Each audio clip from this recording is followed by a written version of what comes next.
share information, and provide needed emotional support. If you, a family member, or a friend are touched by cancer, the Cancer Society has programs offering emotional and financial support to those in need. You can help us with our programs by volunteering to drive a patient for treatment or helping out at a clinic, a lodge, or a unit.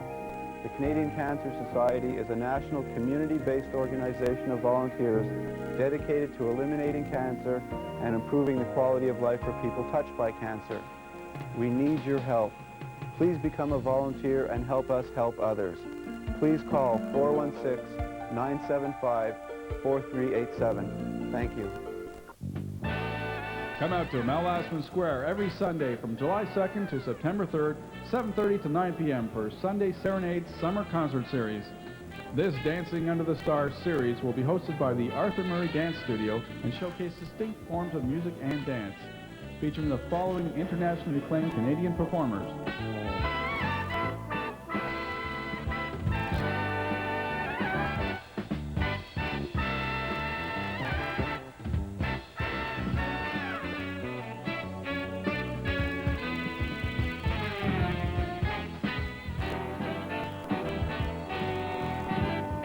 The Sunday Serenades Summer Concert Series in Mallasman Square every Sunday from July 2nd to September 3rd, 7:30 till 9 p.m. Admission is free. For more information, call the hotline at 395-7350.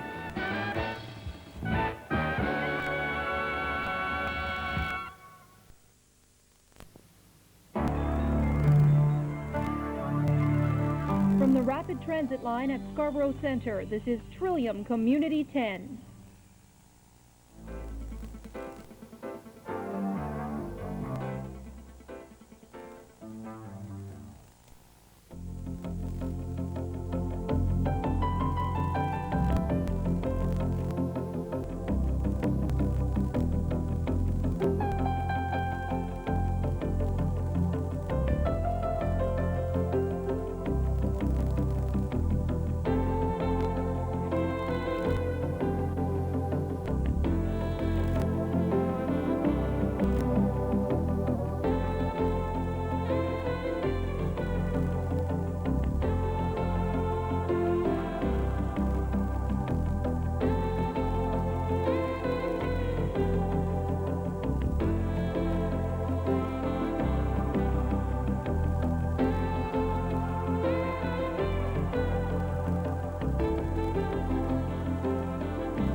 Everyone, and welcome to the 29th Annual International Robbie Soccer Tournament. We're live here at Birchmount Stadium. I'm Andy Pilon. And I'm Caroline Crichton. And we're here for game number 6 coming up next, Caroline. And what can you tell us about game number 6? Well, tonight we have the Olympic Flame playing the Craig Avon team from Northern Ireland, and of course it's the boys under 16. There has been a lot of talk about the Northern Irish team, and we will see later on the match if they will live up to the pre-match hype. And don't forget, everybody, that we're here for 2 very, very important charities, cystic fibrosis and muscular dystrophy. So make your pledges. The phone numbers will be at the bottom of the screen. That will be 1-800-742-8169. And do call because that's very, very important. And now up to the booth for the start of the match. Number 2, Mary O'Neill. Number 3, Andrew McPhee. I can't hear myself. I can hear you guys. Number 4, Darian Doyle. I can hear you. Number 5, Barry Fitzpatrick. Number 6. And here we are at Birchmount Stadium for the under-16 final. Number 7, Holmes Amin. And we have Olympic Flame from Toronto playing Craig Avon from Northern Ireland. That's an area near Belfast. A lot of the players come from Portadown and Lurgan. If we have some Northern Irish descendants out in our audience today, those are where most of the boys come from. Number 13. And this is Glenn Sutherland bringing you the game today. Joining me will be Jim Canavan, and he's just stepped into the booth right now, so we'll get Jim set up with his headset, and we'll hear from him shortly. So an excellent matchup here today. Olympic Flame, they won their semifinal over Ayr United by a score of 5-0. Number 1, George Trimble. And Craig Avon, they won their Number semifinal over the North Star Scarborough Soccer Club by a score of 3-1, and a couple of entertaining semifinals played last night at McLevin Park. So we're looking for an international matchup here to take place. I think it would have been sort of interesting if it had been Northern Ireland versus Scotland, but that's not the way it turned out. This Olympic playing team, a lot of size on this team. They sort of outmatched the Scottish side in size, and they were able to just dominate the game and move on and into the final with that 5-0 victory. And Jim joins me now, and Jim, welcome to today's broadcast as he just looks over his notes. And what can you tell us about either one of these squads? Are you familiar with either one, or what can you tell us about these two teams from what you may have seen on the weekend? Well, over the weekend, I only had the opportunity to see the Flame play. Very impressive bunch of kids. The Irish boys, this is my first chance of viewing them, and I'm certainly looking forward to it. So they've certainly made a long trip over here, and it's almost been well worth their effort. They only need to win one more game to make it a very successful trip. And from what I heard at McLevin Park last night, I understand that some teams are interested in playing them in some exhibition games, and the boys will be staying through the middle of this coming week, so they may even fit in a couple of more games against some Canadian teams before they head back to Northern Ireland. And just looking at our referees coming out, that's Tony Braganza, who's going to be doing the refereeing, and Mohamed Jahanzes is one of the linesmen, and Leslie Wong is our other linesman. So thank you to all the officials who come out and donate their time to the Robbie. And of course, big championship games are a lot of pressure for everybody, and I'm sure the referees just want to call their best game, and we'll just break for the national anthem right now.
And now that we've had the ceremonial playing of both God Save the Queen and O Canada, God Save the Queen, a relatively new one for the Robbie, not a national anthem you hear very often here at the Robbie.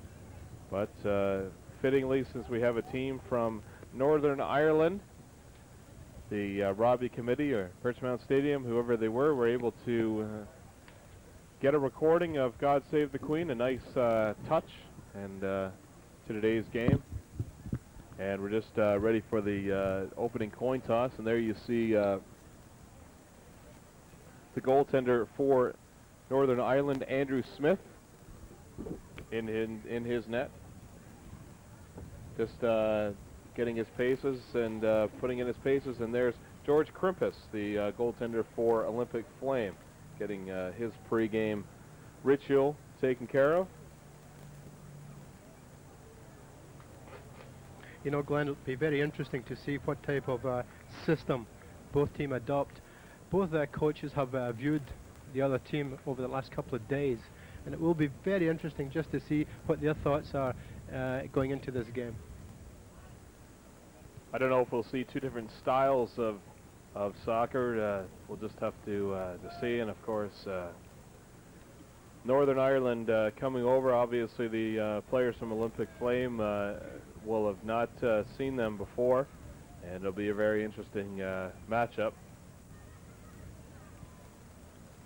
You can actually feel the tension just watching the kids there.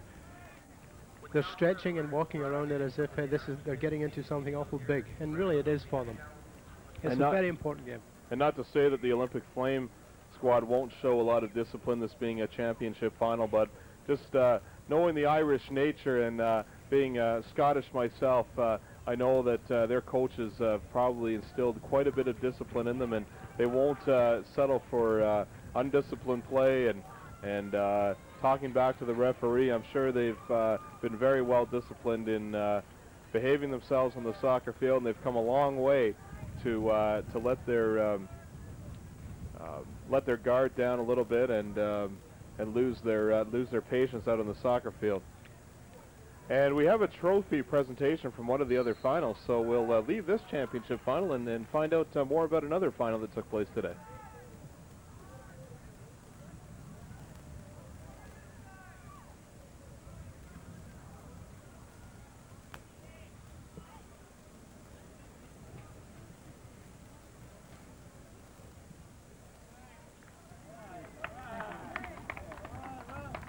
Jack Murray will be presenting the trophies to the finalists. Can I please ask the coach of the Woodbridge team and his coaching staff to come up, please?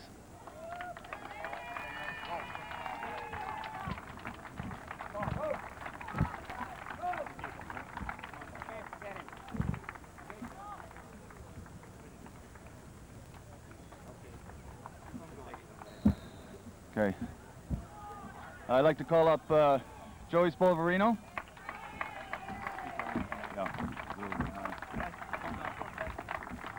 Evan DeJesus.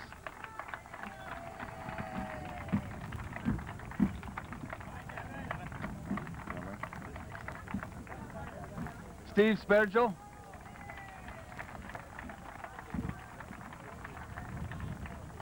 Matthew Iannetta.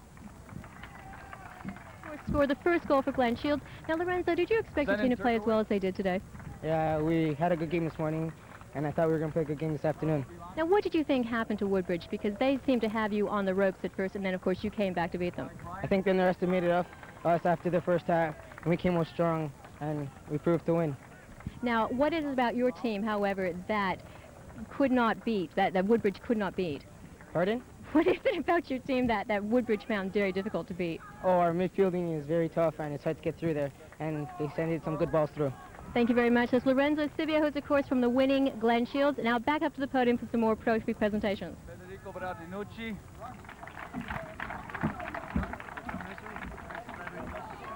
James Galarza.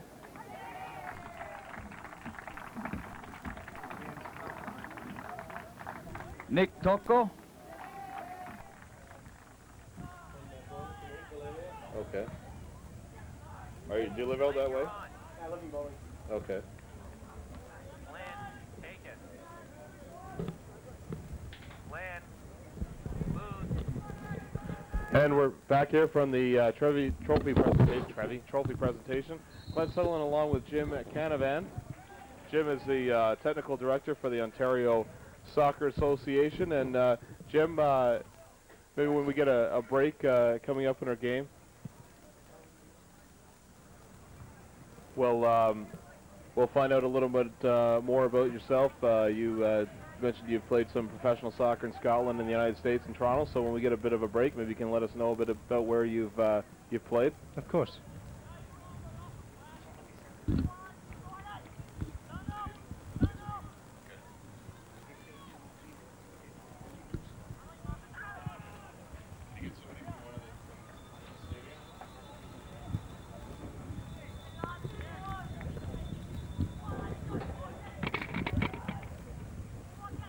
And we'll have a throw in here, just trying to retrieve the ball underneath the stands.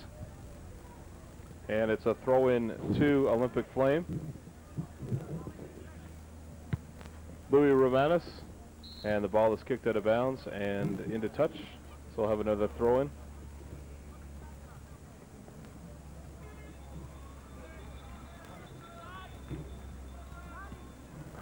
Romanos with the throw.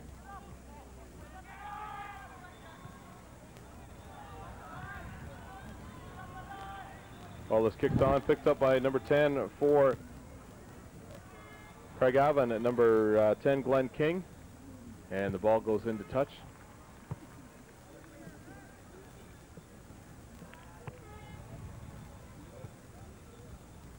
I see the marking at the back for the Irish team is very, very tight, but they're still showing a free man back there. The Italian group is a little bit different. The Scarborough boys are playing with a man-for-man marking at the back, but they also have a free man in the midfield. And it will be interesting because they obviously would have the extra shot getting forward.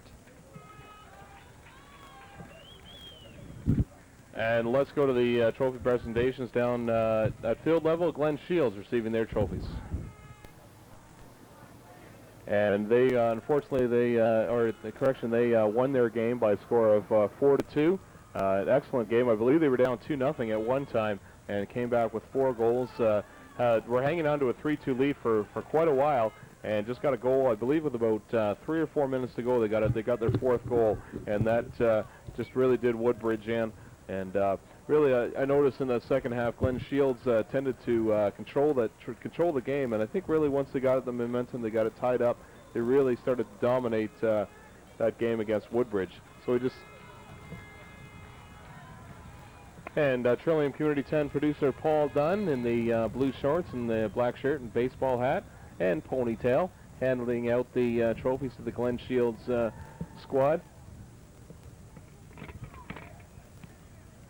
And looking back at the game between Craig Avon and Olympic Flame.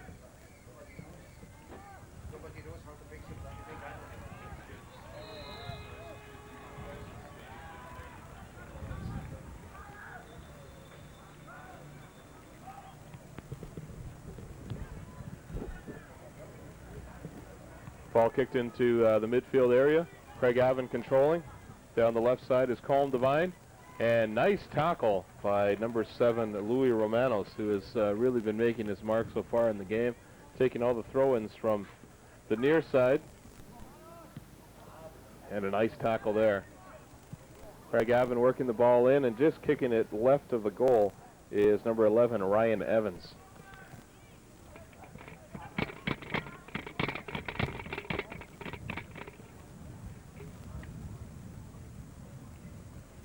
And we'll have a goal kick to Olympic Flame.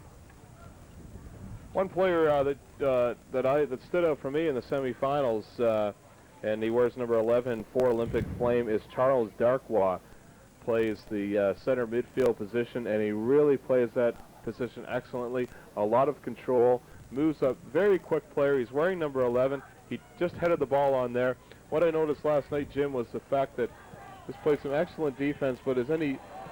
Well, we may have a goal for Craig Avon here. One shot. Ball almost went into touch. Olympic Flame will clear. Whether it goes into touch, it's headed back by Craig Avon. Ball kicked on to Ryan Evans. Evans trying to control. He's able to. No, I thought he had kept it in bounds, Jim, but the linesman has signaled that it went beyond the end line. Yeah, I think it was a good decision. And let's go down to Caroline Crichton on the sidelines with special guest. Caroline? Hi, I found David Bailey, who is from Rogers TV, a producer of soccer at Rogers TV. Now, David, what are you doing at Rogers to cover soccer this year? Well, we've done quite a bit, not as much as we've done in the past, and nothing at really the senior professional level this year, which is unfortunate, but that's just the way things go sometimes. Our most recent coverage was of 2 final matches from the East York soccer tournament that took place in Dieppe Park in East York, of course. A couple of great games, and it's always fun to cover the stuff in East York. It's not even in a stadium. It's in a field. We're taking a couple of scaffolds, 3 or 4 cameras, and the people in East York are always good to us, and I hope a lot of our viewers back in Rogers area were able to see that. Coming up in July, we're covering on July 16th in Woodbridge, Rainbow Creek, the finals of the Little World Cup. I think it's the 5th year that that's actually taken place. Now, what teams will be competing in the Little World Cup? I don't know for sure yet. I do know that the Woodbridge Strikers are the host team, and they usually take part. We had an incredibly exciting final last year, although we missed 15 minutes of it because the power blew out the first half of extra time. But it was an incredible match. A team from Italy scoring 2 goals in the first half of extra time, which we didn't see. The Woodbridge team coming back to score 2 goals in the second half of extra time, and then go into a highly controversial penalty shootout where we replayed the referee's mistake about 10 times at the end of the game. So that's the way that went. Wonderful. I hope Ted has something to emergency generator for this year, just in case it does go back. So again, that is July 16th for the Little World Cup. It's up in Woodbridge, and you can see that on Rogers Community 10. Thank you very much, David Bailey, for joining us. Thanks, Caroline. And now back up to the booth. And thank you very much, Caroline. And there is your score, Craig Avon and Olympic Flame. Still tied at 0-0. I would say Craig Avon had the best chance. Jim, a little flurry in the 6-yard box just before we broke for the interview. It was a good chance, but he just did not take it. Here's another one coming up right now. A super move, an excellent try. And Olympic Flame, they just kicked it by the goal. That was number 8, John Mathis, just kicking it by. That's really their best chance so far. Pretty well a 3-on-0. And a lot of opportunity. Let's take a look at the replay, Jim, and you can take it away and let us know maybe if you made a mistake here. Right here, if we could just play that back, we would see that he took the player one-on-one, which is excellent play, and the finishing wasn't just as clinical as I guess he would like it. The ball is knocked on. Olympic Flame controls. And Craig Avon gets it back. It's going to go into the 18-yard box, and it'll be an easy play for Olympic Flame goaltender George Krimpus.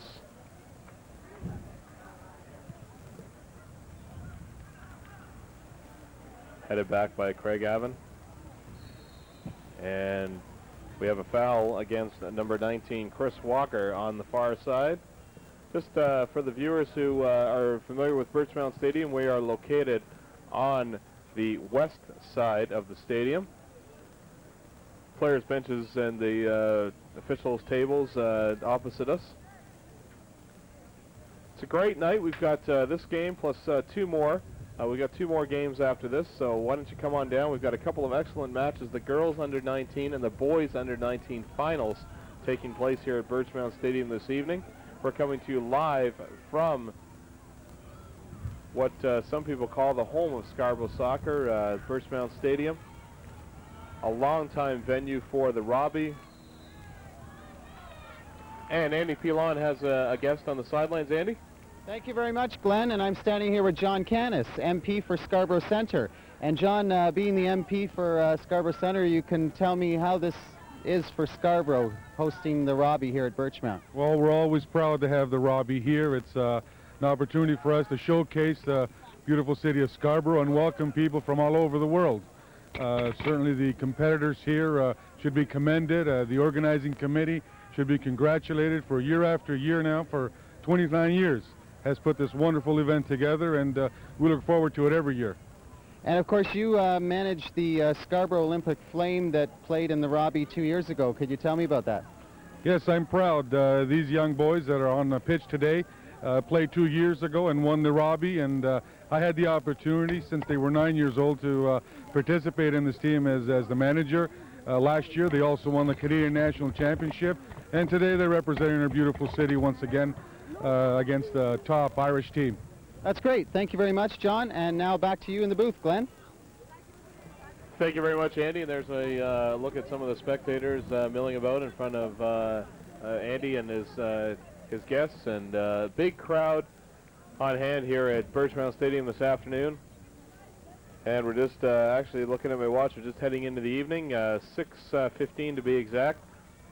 And you are watching the boys under 16 final of the 29th annual Robbie International Soccer Tournament between Olympic Flame of Toronto and Craig Avon boys football team of Northern Ireland.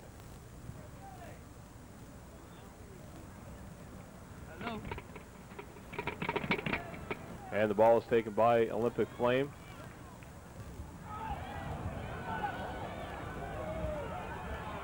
And another chance for Olympic Flame again. That was John Mattis. A lot of speed on the right wing, Jim. He's seems to be able to get in behind those Craig Avon defenders. I don't know if it's so much his speed or Craig Avon is getting caught up, playing too far up.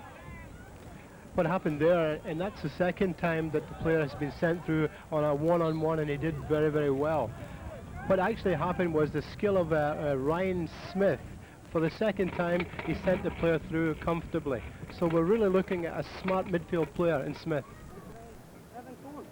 So look out for Ryan's contributions this afternoon. Just for the viewers, Ryan Smith is wearing number 17 for Olympic Flame. They are in the dark blue and white jerseys. Craig Avon in the white jerseys, primarily white with black and green trim, green shorts and green socks. Olympic Flame in the dark blue with a bit of white on their jerseys, blue and white shorts, white socks. You know, I had the opportunity before the game just to get on the field and see exactly how the turf was. And you know, Glenn, it's excellent. So there should be no excuses today. A fine pitch for the boys to play on. A little bit of a breeze. Do you think that's going to have much of an effect this afternoon from what you could tell being down on the field? None at all. None at all. What I did think is probably the Irish goalkeeper, when he was starting, he would have a problem with the sun, but he doesn't wear a visor, so obviously it doesn't affect him.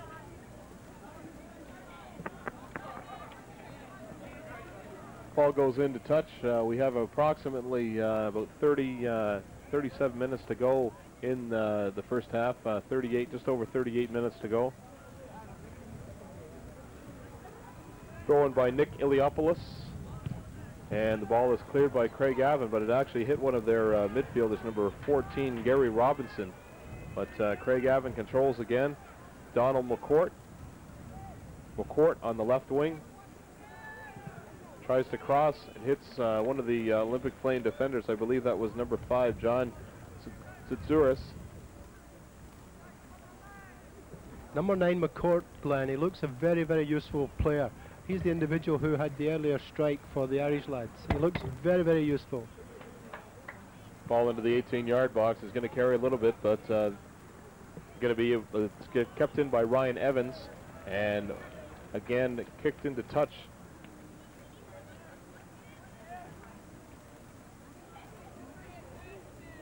I believe that was Louis Romanos again, wearing number 7 on the left side for Olympic Flame.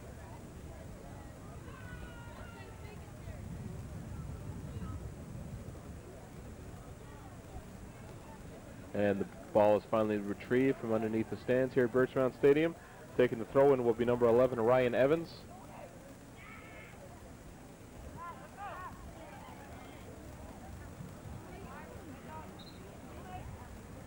And a goal kick is awarded. I think he could have done a little bit better in that situation, Glenn. He was expecting the ball to be played, but the simple method would be to have it played back to him, and he could have got the crossover. And again, 29 years ago, the reason this tournament was started to aid a couple of worthwhile charities, cystic fibrosis and muscular dystrophy. I believe it was cystic fibrosis that Robbie Wims first suffered from, and that is why the tournament was started, to raise funds for it. And the number is 1-800-742-8169 if you can find a few dollars in your wallet to donate to these two worthwhile causes, cystic fibrosis and muscular dystrophy. And 29 years ago, just 8 teams began the Robbie, and it's grown to a tournament that has seen more than 400 teams compete from all different parts of the world. As you're seeing a team from Northern Ireland this afternoon. I myself have seen teams from Egypt and other parts of Africa. Certainly lots of teams from different parts of the world. Scotland sent a couple of teams over this year, as they have done in the past. They have had the first Italian team this year in the tournament, so certainly attracting some worldwide attention. And As Deborah Hutchinson mentioned earlier in today's broadcast, almost 40 teams from the United States here this year, up from 8. I believe it was only 8 last year.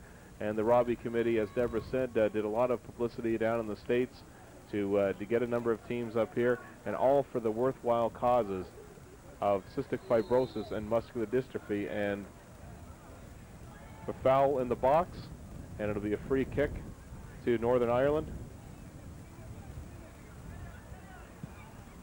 That player you mentioned earlier, Charles Barkwa, that was him that put in that magnificent strike there, and the goalie did very, very well to get his fingers to it. He's always seems to be moving, always in the play. Very clever, isn't he? Always seems to have his head in the game, and unfortunately he got called for a foul there. Just as we talk about him, he gets called for a foul.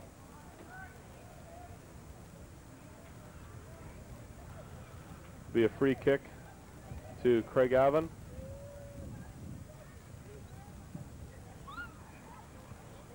Almost into the box, headed out by Olympic Flame, and they get it out of trouble for the momentarily. And there again is John Mattis down the right wing, and Mattis is tripped up.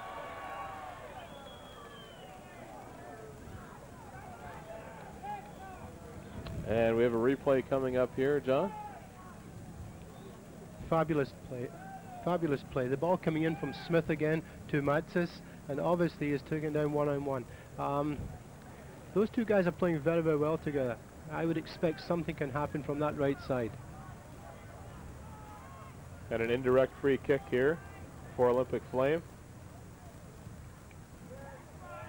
And just headed over the bar. Just for our viewers who aren't too familiar with soccer, just an indirect free kick. It must touch one other player before possibly hitting into the goal. Of course, in a direct free kick, the player who takes the kick can score directly.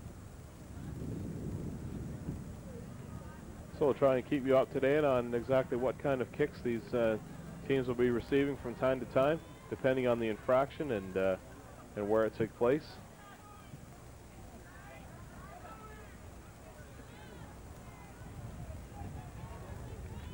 It's Donald McCord again. McCord able to keep it in. Just above the 18-yard box, the cross for number 10, Glenn King. King crosses it in, but it meets the defender for Olympic Flame. Now there's an example there, Glenn, with regards to McCourt. Very useful player, but if he could spend his energies in the penalty area as opposed to taking the ball wide or being pushed wide, I think we could get something from this Irish lad. And let's go to Caroline Crichton. She's got a member of the Ontario Soccer Association with her for a few words. Caroline? Great, thank you. I am joined with Vincent Orsini, who is the treasurer for the OSA. Mr. Orsini, are you worried at all about possible provincial cutbacks to your association? Well, it's not possible. It's a reality. Actually, we've been preparing for that and setting up for provincial cutbacks for quite a while. Our philosophy has been to basically not be reliant on any subsidies from government. That's the only way you can be prudent in administering, I guess, the affairs of the organization. But no, we've been getting them and expect them to be even more severe in future. Now, of course, so you are here today to cheer on the Robbie tournament. And what do you think of the tournament thus far this year? Absolutely. Well, no matter how great the tournament seems to be year after year, they keep getting better. They keep breaking their own records. I'd like to thank, on behalf of the Ontario Soccer Association, the Scarborough Soccer Association and all of its volunteers for the real tremendous effort that they've done year in and year out. And it's just great to be here, to give support, and obviously to help a good cause, or the good causes as muscular dystrophy and cystic fibrosis. And I would hope that everyone would call the number on your screen and continue to support these excellent causes.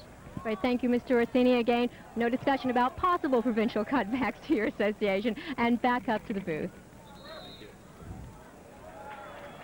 Okay, thank you very much, Caroline. And just a great chance by Olympic Flame. We're gonna see if we can get a replay of it. We're just waiting to hear from the truck, but Olympic Flame probably with their best chance so far this half. Sorry, we're told we don't have a replay. of it. But Olympic Flame, I believe, Jim, from what I saw, they hit the post. It looked like it had gone off the far post. Yeah, possibly, but Charles Barkwa once again was the opportunist. Just unfortunate that the other kid got his foot to it before he did. On another day, another time, it's a goal for Charles. He's a clever player. And here's Darkwa trying to get it in, trying to get it up the field, but nobody was there except a couple of green and black shirts, and a little bit of contact here.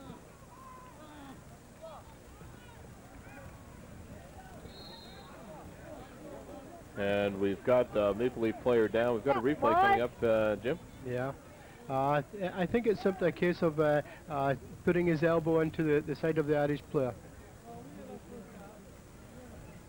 And down is number 16, Nick Iliopoulos of the Olympic Flame Soccer Club. We'll see, it looks like he's favoring his left knee.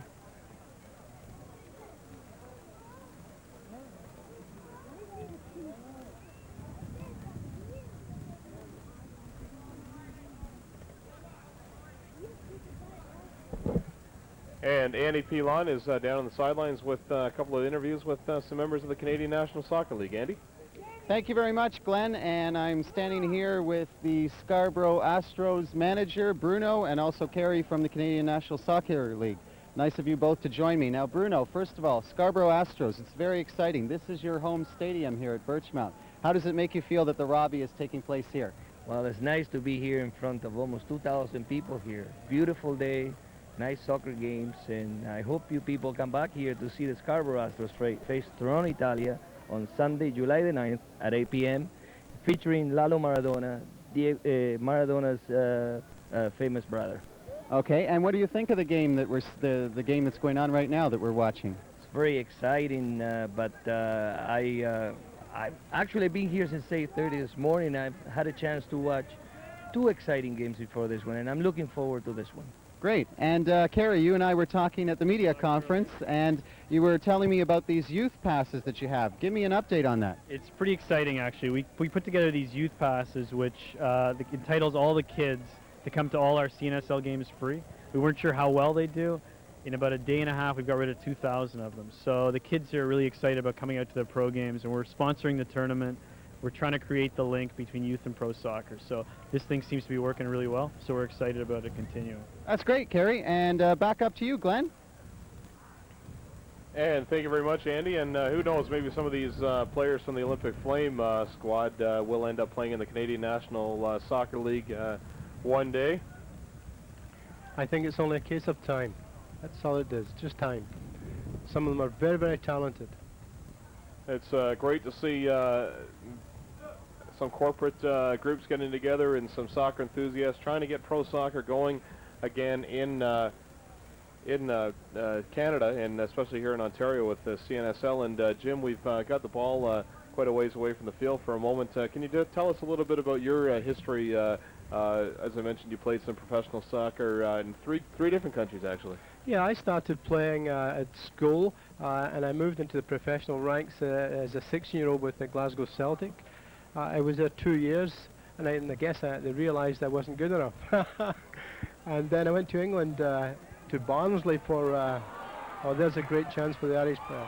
Oh, it just goes off the side of the net. The goalkeeper did very, very well there, coming out to close the angle. Did you have too many? Did you have too many of those with Celtic? No, not me. I came from the back more than and played the striking positions. I thought maybe you missed the goal a little too much, but... I've done that a few times, believe me. As you're saying, you went on to play professionally in England? I went down to Barnsley in England for a year, and I come back to a team called Alamo Athletic in Scotland.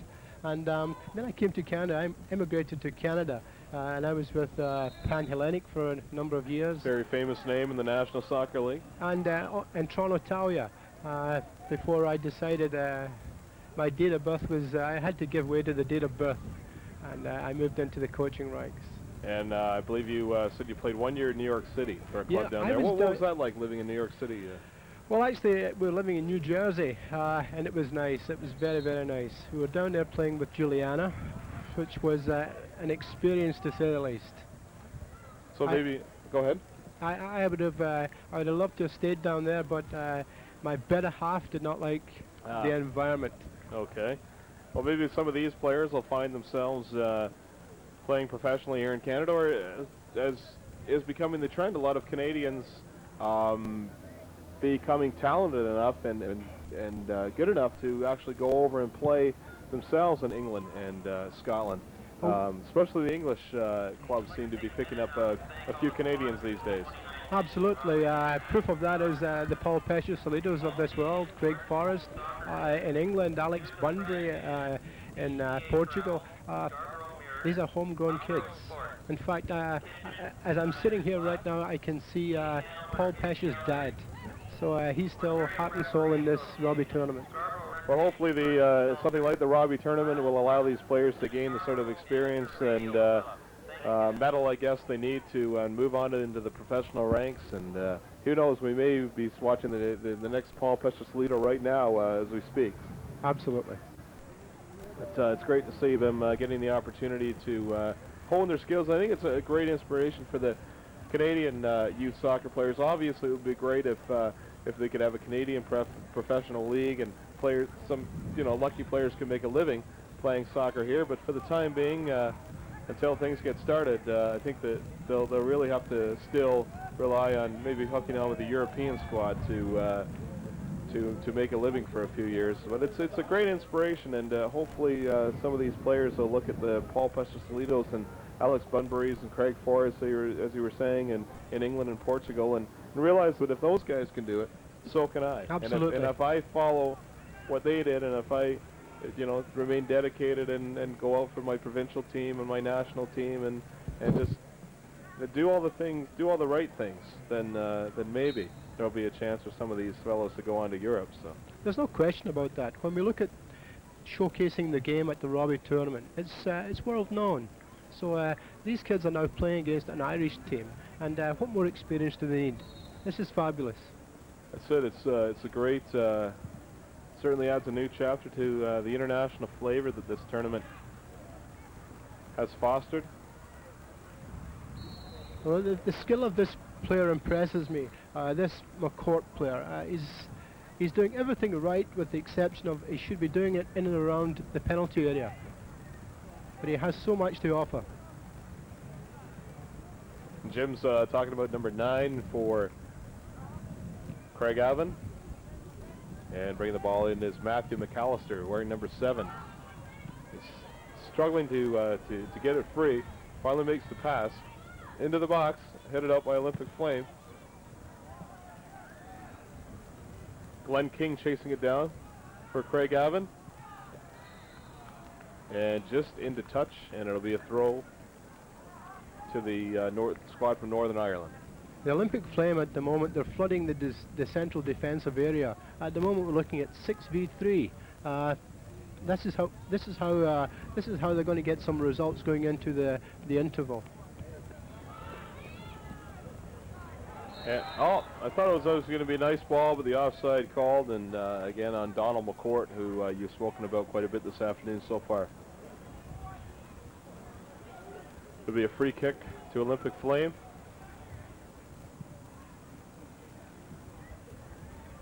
Ball is headed on, chased down by Mattis. Just can't get a handle on it, and it's kicked into touch by number 13, Jonathan Davidson. So it'll be a throw to Olympic Flame.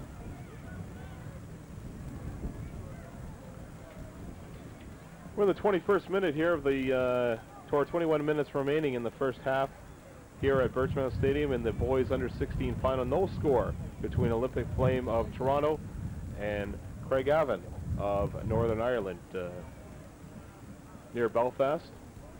Of course, the fellows, when I was talking to them before the game, they said everything's near Belfast. Everything. Or very, very close. I didn't get much further, but in my geography lesson.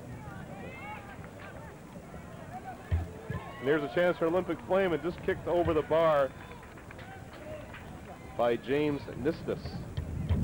He's played a strong game from the back. They're using him in a free man situation, and that's an opportunity he has and should always have to get forward. Quite impressed by the system that the Scarborough Flame are playing. They're very compact at the back, but they have the free player to get forward, and he's taking that advantage. Certainly move the players up quite well. They seem to have a lot of speed on, and they can make the long balls work for them. And here's another chance for Olympic Flame. Ball almost into the 18-yard box. Cleared by Matthew McAllister. Craig Avon again, just clearing it into the center stripe area. And that ball's going to go into touch, and it'll be a throw for Craig Avon.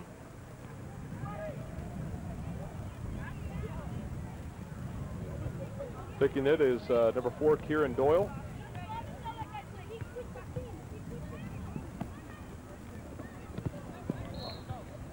Just out, and actually the linesman has ruled a Olympic throw in here.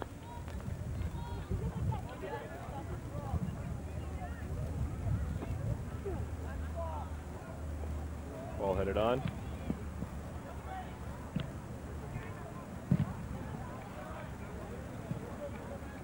And in the touch, and it'll be another throw in for Olympic Flame.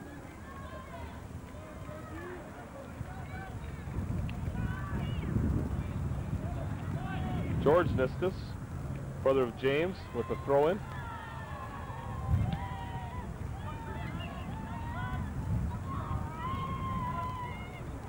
And Olympic Flame slowly moving this ball down the field, and taking the throw in will be Peter Zervas.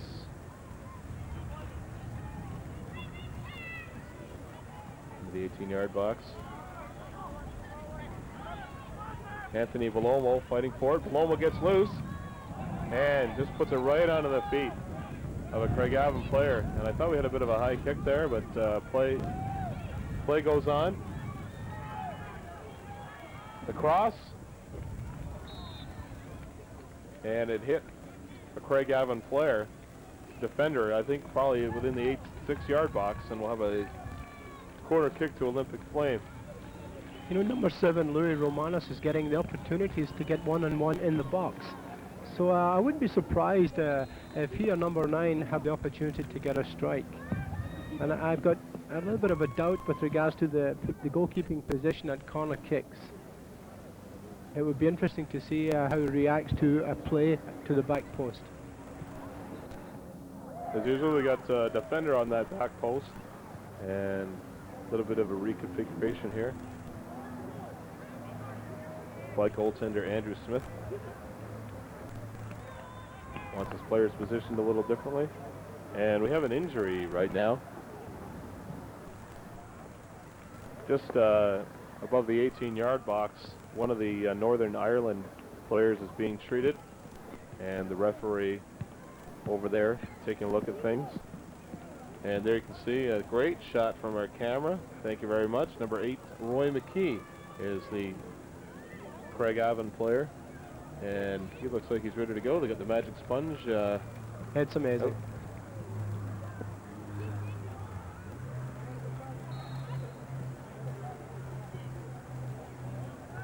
And headed out. Actually, I believe that was Roy McKee who headed it out of the area. And it's just a chance for Olympic Flame. It's just going to go wide of the goal. And Craig Avon saves them from some trouble. They'll get Olympic Flame will get a corner kick out of this, but that could have been a lot worse. Once again, it was Charles. He's coming close, Glenn. And we'll take a look at the replay of that last chance.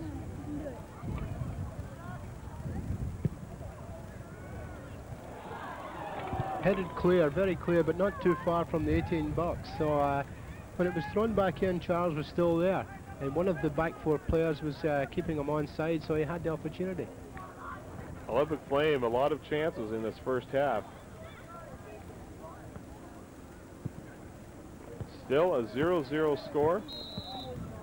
And we have just under 16 minutes remaining here in the first half.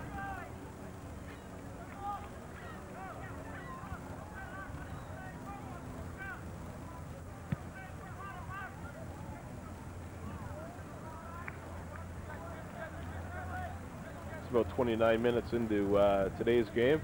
We're watching the boys under 16 final here at the 29th annual Robbie International Soccer Tournament between Craig Avon in the primarily white shirts They are from Northern Ireland, and Olympic Flame from Metro Toronto.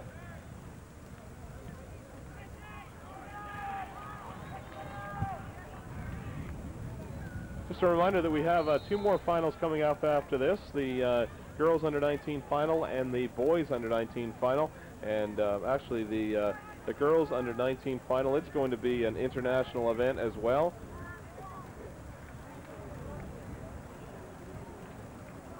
Because we have Franceville from Quebec playing Buffalo Grove United from Illinois. So that should be an interesting one coming up, another international matchup here in a Robbie Final. So stay tuned here on Trillium Community 10 and cable stations and community stations throughout Ontario who are bringing this year's Robbie. And there's a little lack of discipline by Mr. Devine, Calm Devine, and the referee is going to have a chat with him, and I don't know if he's going to get a card. I believe he is. I'm not sure. He's asked for his number. Let's take a look what happened there. Simply a poor first touch. In fact, no first touch at all. And I think he's just disappointed at his own abilities. He's lucky he, well, maybe not. Well, I would say good depending on how you officiating. want to call it, but just warn the boys and settle them down. Usually that one warning will settle them down. And in a situation like that, Glenn, that's good officiating. Just a word in the player's ear and tell him to move on, and that's fine. No cards showing. so now he knows that he's not in the referee's good book this afternoon. And but no worse for wear. Northern Ireland doesn't have a yellow card hanging over their head,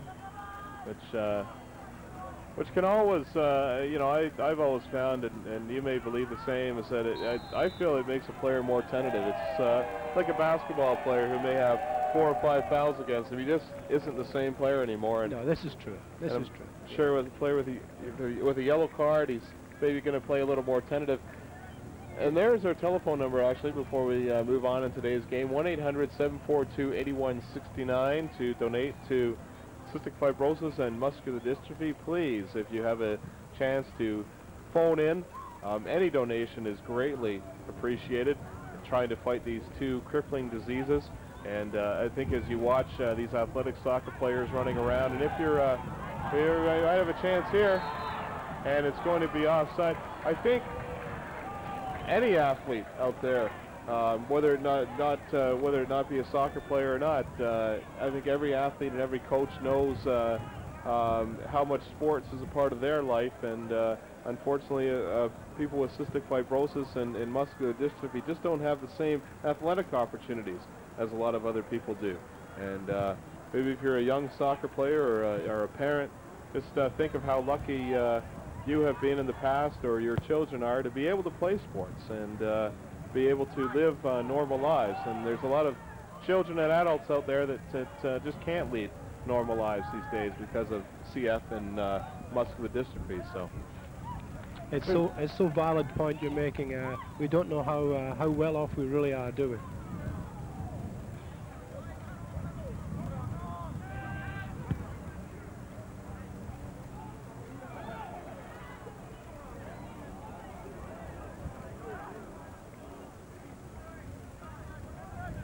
We'll have a goal kick to Craig Avon here.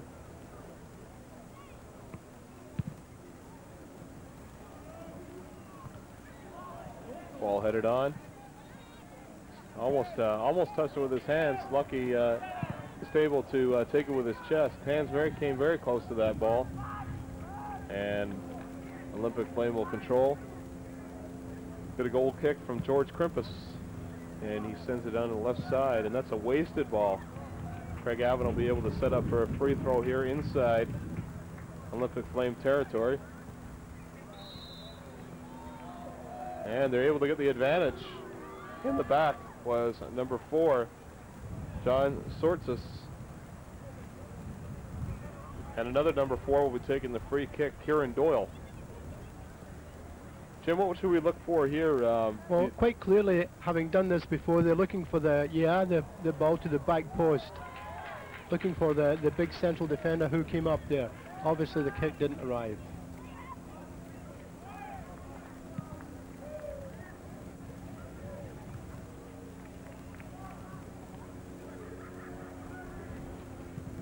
taken on the right by Chris Walker. And Walker just kicks it into touch. And again, Craig Avon will have the advantage here of the throw-in.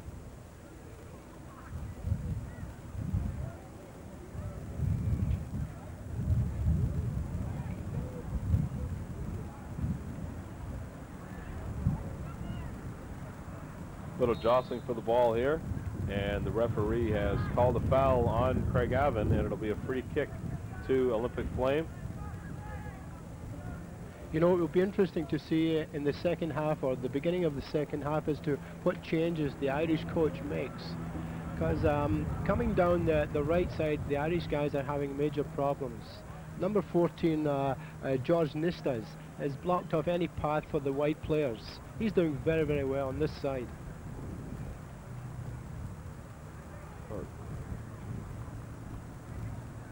And we're just less than 10 minutes away from halftime. Obviously, both coaches will have a lot to say.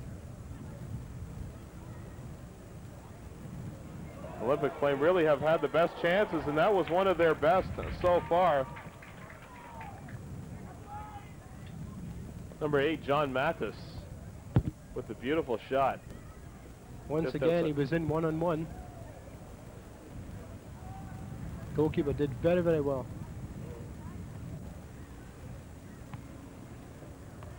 I think we're looking at Nick, the coach of the Olympic Flame, talking about more strikes, because they're taking far, far too many touches in and around the box when they can strike. I think that's what he would be looking at. Do you think the Olympic Flame forwards are just a little quicker than the Irish defenders, or are the Irish defenders taking their eye off their marks and just letting them get by too quickly? Or? I think it's simply speed. First to the ball, and the Flame players are there first. The Irish are defending very, very well, but you can only defend like this for so long. I was just about to say, it's only a matter of time before a goal is scored. And almost a good opportunity for Craig Avon, but really a lot of the scoring opportunities have been at the other end of the field on the Craig Avon goal. And as you say, it's really only a matter of time, and you can only defend, you can only keep on defending and protecting your own goal for so long, and then you start to feel the pressure. And you know, number 9's attempt at goal in the first 5 minutes, Glenn, was really the only attempt they've had in this first half to date. Another opportunity here with a corner kick being taken by Colm Devine. Into the box. And Craig Avon will control here. And in the back was, I believe I'm not sure what the call there was. The referee put his flag up, and I don't think the ball went into touch. I question that one. I think